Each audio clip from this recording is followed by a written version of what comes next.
So here we can give a walkthrough of Eagle Eyes Pilot 1.5.0. So you see we're already connected to a drone here.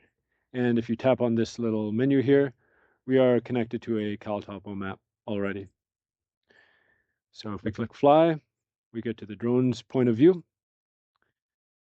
If we wanted to change the CalTopo map we're on, we have a few options here. We can click on this CalTopo map, join CalTopo map. We could join another map with QR code by browser login by manual entry, which involves just entering the map URL, or from one of our recent maps here.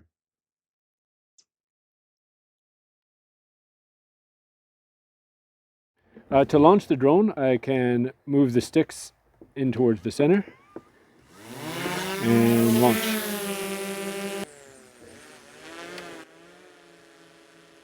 So you see we get we're detecting our subject here. We can double tap if we want to take a closer look at a detection. And we can recenter to go back.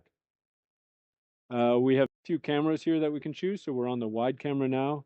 We can switch to thermal, zoom, and zoom thermal with these buttons. There's a few detection modes on here. So right now we're on the default mode. If we go on hypersensitive mode, it'll always show the top 3 detections that are coming in, no matter what. If we go on normal mode, it just shows the detections that are above some score threshold. There's also these save modes where detections are saved in the background, and X, which just completely disables the detector. We'll keep it on normal mode for now. If you want a larger view of the video, you can click on this full screen button here, which takes you into this full screen mode, and you can push it back to go into normal view. You can see in this primary flight display here, it's the same one that shows in DJI Pilot. You see your speed, the wind speed, your bearing, your altitude, the basic information you need to know the state of your drone. If this display gets annoying, you can swipe it away here. And if you want it back, you can open up this quick options menu and tap primary flight display and bring it back. That quick options menu I showed you is pretty handy for just getting an overview of the state of your drone. So you can click it by finding the C3 button. This is in different places on different controllers. So on the RC Plus, it's down here. On the RC Pro, it's up here. And this gives you just an overview of the map you're connected to, the battery levels, the storage levels, what Wi-Fi you're on, your live streaming status, your return to home altitude, whether your nav beacon is on or off, and so on. And you can change some of your settings here. So if I long tap it here, I turn my nav beacon on, and the drone should start flashing from above. You can also configure your camera settings here. So for the wide camera, I can change my exposure, my focus mode, and what mode it's on. At the top here, you can see the coordinates of the drone. On drones with a laser, you'll get a little switch here where you can switch it to show the coordinates of the laser.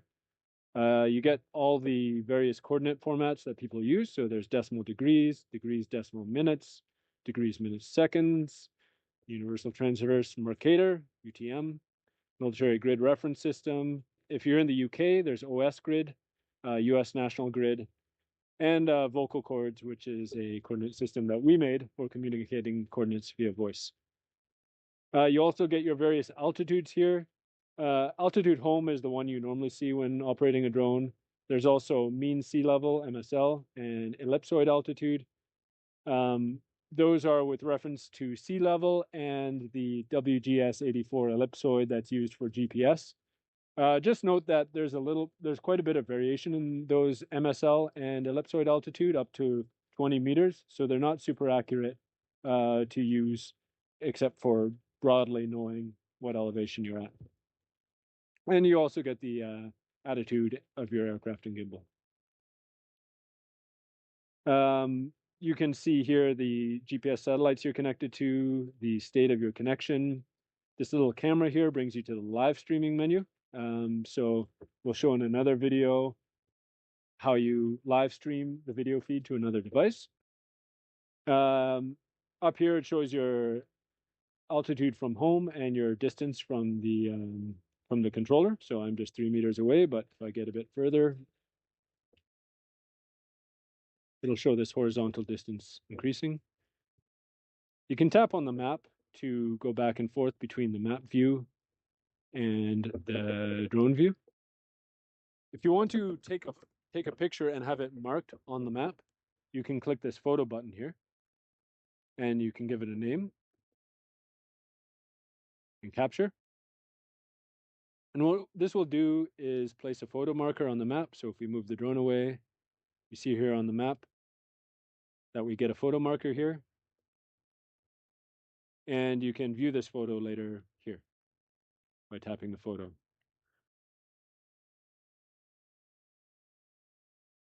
And you'll see we have a few options here. So we can choose whether to take the current view, which is just what the drone is seeing right now, or make the camera actually take a picture. So say with wide photo, it's going to actually take a picture from the wide camera. And you'll see we have a bunch of options here, including not taking a photo, just adding a marker to the map at the drone's current location. So let's tap wide photo here and capture. And what this will do is actually make the drone take a picture with its camera and download the picture and put that picture on the map. So you can get a 4K photo into your map. And if you're connected to CalTopo, upload into CalTopo. So photos captured here. You can view the details. If you tap this, you'll see that we get actually the top 20 detections showing by default here. So we can see various objects in the map, including our test dummy here, who would be pretty hard to catch otherwise. So it's a good way to get a broad overview of a scene and get a high resolution image down to people on the ground quickly. We can also get back to this list of photos we've captured by holding and tapping this view detections button here. And we can see any of those past photos. If we want to capture images or pictures on the actual drone, we can use these buttons on this controller, or we can tap the little button here. And this is causing the drone to actually capture video and record on its SD card. And we can press that to pause, or we can use the button at the top of the controller. Likewise with photos, we can tap the photo button here to switch the drone to photo mode. And we can take photos either by tapping this button again, or by clicking the little photo icon here to capture a photo. And that just captures the photo onto the drone's SD card. It doesn't save it on the map or anything. And in this menu, you're able to switch to the DJI app. So you can do that while the drone is still in the air here. And it'll just switch over to the DJI app. And to switch back, you can drag up from the bottom of the screen here. You can flick this away and click back to Eagle Eyes here. Now, we have had reports of the apps occasionally interfering. One app causing the video feed to pause a bit on the drone. So if that ever happens, the way to deal with that is you can force stop the DJI app here.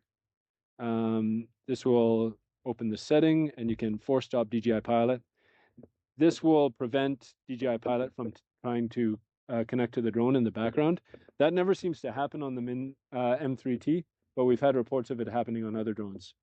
If, on the other hand, you want to force stop Eagle Eyes Pilot so that there's no chance of it interfering with DJI Pilot, you can click this X and fully close the app. Okay, you see here we also have the flight logs menu. This brings up all of the recorded flight logs. So anytime the drone is up in the air, it's recording logs, whether it's flying in DJI Pilot or Eagle Eyes Pilot. And we're able to select these flight logs and sync them to CalTopo.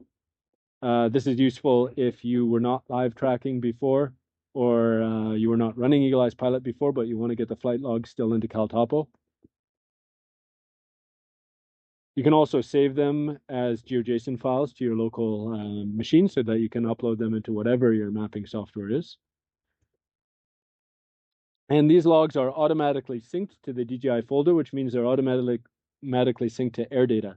So if you're a user of AirData, you'll see that your flight logs from Eagle Eyes Pilot will make it into AirData now. So here we have a tablet here. It's on maps. And let's get that on our current CalTopo map. So I can get this tablet to scan a QR code to get on the map that we're on here. Join CalTopo map with QR code. That'll take the tablet's camera.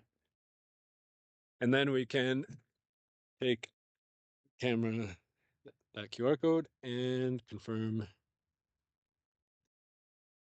And now we're on that map. And you see from our tablet, we have this AirOps view, and we're able to see the real-time location of the M3T drone. So if I move the drone around here, you'll see that the triangle rotates on here. And so we get a pretty up-to-date idea of where all drones that are connected to our local network, that are connected to the Starlink, are.